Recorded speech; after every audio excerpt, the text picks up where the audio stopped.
Ito C. Marvin, grade 11 Hums senior high school student. Siya nabibili sa klase. Ito C. Mendelin isang counselor. Siya tutulong sa problema ni Marvin.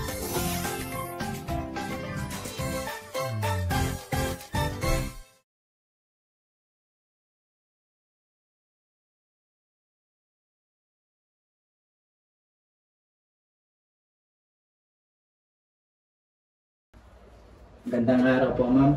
Ako po pinapapunta ni Ma'am Nera. Ako pa sa mga binadjuran. Ikaw pala. Ikaw pala pinapapunta ni Ma'am Neva. Upo ka, sige upo. Okay, thank you po, ma'am. Wait lang. Kalma ka lang. Huwag kang matakot.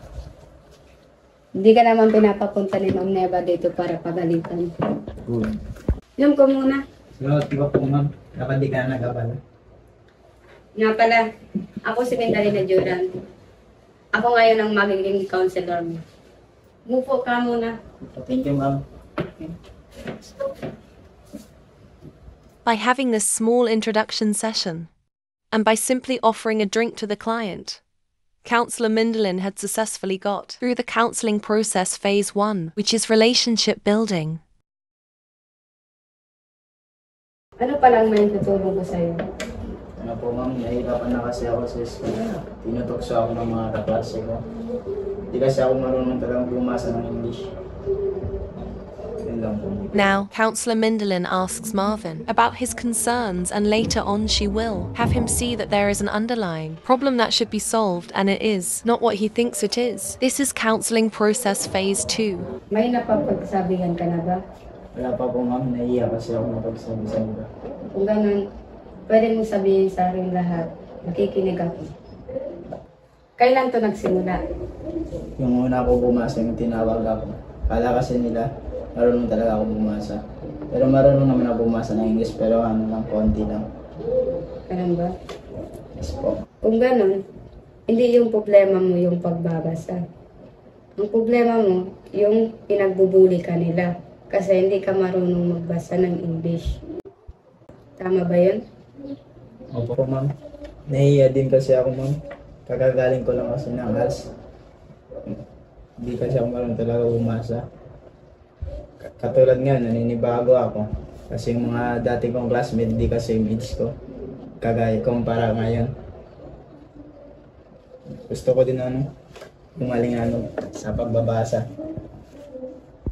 Yun ang problema natin na may nangbubuli sa'yo. May naisip ka bang paraan kung paano natin masolve ang problema natin? Yes po, ma'am. Baka kailangan ko talaga mag-focus sa study para mas gumaling pa talaga ako. With this, the counsellor was able to see the client's problem a lot clearer. Then she began with asking the client to give ideas to solve it. After this, she will make suggestions to solve the problem with a more realistic approach. May chance ba na kaya mong harapin ang mga nagbubuli sa'yo? Ewan ko po, ma'am. Di ko pa kasi kaya. Nahihiya din ako sa kanila. Kung sakaling kaya mo silang harapin, kung anong mga gusto mong sabihin sa kanila, pwede mo sabihin sa akin. Kung sakali, ano po, ma'am, itigil na yung pambubuli nila.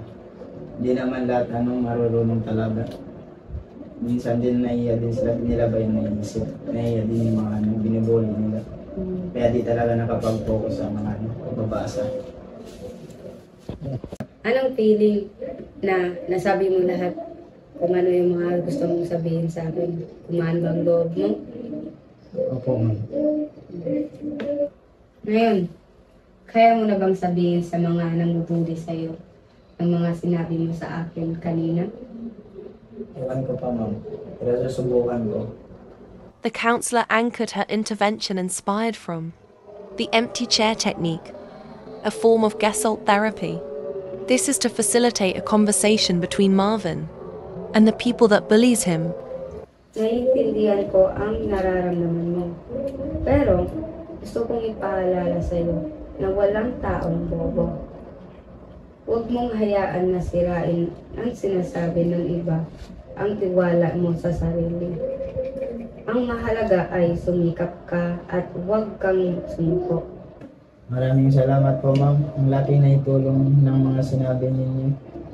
Hindi ko po susukuhan ng sarili ko.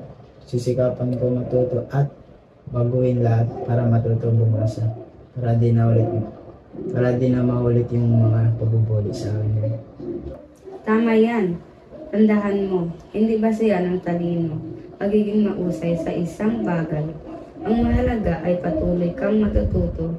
Huwag mong hayahan hadlangan ka ng iba. Hanggang pagiging mabuti tao ay may respeto sa kapwa, ay mas mahalaga kaysa sa opinion nila. After all that, Councillor Mindelin was able to execute the final phase of the counselling process, which is problem solution and remediation. She was able to encourage the client and gave him enough confidence to try and resolve his issues. Yun lang muna ang susubukan natin. Kung hindi gagana, pwede kang bumalik sa akin. Huwag kang mahiya. Opo ma'am, tatandaan ko po lahat ng mga sinabi mo. Tsaka maraming salamat po sa pagbibigay ng lakas ng loob po sa akin. Maraming salamat po talaga ma'am. Walang anuman. Basta, kung kailangan mo ng kausap, nandito lang ako. Sabihin mo lahat sa akin kung anong kailangan mo. Huwag mong kimkimin ang mga sinasabi nila. Ha? Yes po ma'am. Marvin, Ano po yan ma'am? pasok ko. Ay sorry po ma'am. Madalaan sa kaba kahit nga sa lapang manok. Naiwan ko din. Thank you ma'am. Tala po ma'am. And with that, Marvin's counselling was done. He was able to tell his bullies to stop. They understood that and stopped bullying him. Counselling helps people. It is where they can speak freely. Now, Marvin strives to be better in speaking English. Even without the bullying, he still makes effort to learn.